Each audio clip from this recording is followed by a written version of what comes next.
এখানে একটা লাউ নিছি, লাউয়ের গাড্ডা আমার কাজে লাগবে। আমি শুধু লাউয়ের গাড্ডা কাটতে নেব, যে আমি লাউয়ের গাড্ডা কাটতে নিছি, এটা আমার কাজে লাগবে। আমি এটা নিব, বাকিটা সবজি ভাগ করবো।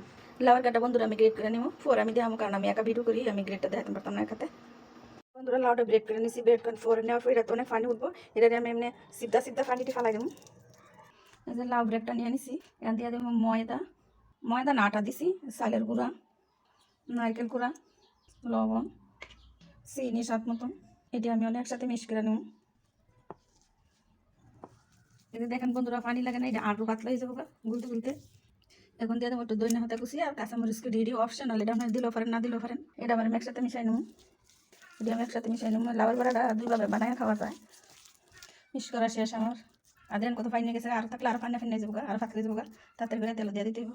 আমি এখানে তাওয়াটাও বসাই নিছি, হালকা তেল ব্রাশ করে এই তেল দিতে দিয়ে দেবো। এটা ডুবা তেলও করা যায়, আমি ডুবা তেল করবো না, এইভাবে আমি সবজি দিয়ে নেব। এই যে আমি এভাবে দিয়ে দিচ্ছি, এখন এটা আমি ডাক্কা দেবো। বন্ধুরা 1 হয়ে গেছে, আমি এখন একটু উড়াই দেবো। এভাবে করে আমি একটা উড়াই দেবো, এভাবে আমি সবগুলো বাজিয়ে নেবো। এই পিঠাটি বাজ হয়ে গেছে, এখন আমি এটা উড়াই নেবো। নারকেল দেওয়া আছে যেহেতু, কি সুন্দর করে তেল বাড়ছে, আমি একটা করে উড়াই নেবো এভাবে। এই যে বন্ধুরা আমি বানাই নিছি লাউয়ের বড়া পিঠা। আমার লাউ দিয়ে বড়া পিঠা বানাইছিলাম, দেখেন পিঠাগুলো একদম নরম হয়েছে, যে নরম হয়েছে। যদি ভালো লাগে আমার পিঠাগুলো আপনারা ফেসবুকে ফলো করে দেন, লাইক শেয়ার কমেন্ট করে দেন, ইউটিউবে নতুন বন্ধুরা সাবস্ক্রাইব করে দেন। এখন আমি ছোটো ছোটো করে দিয়ে দেবো।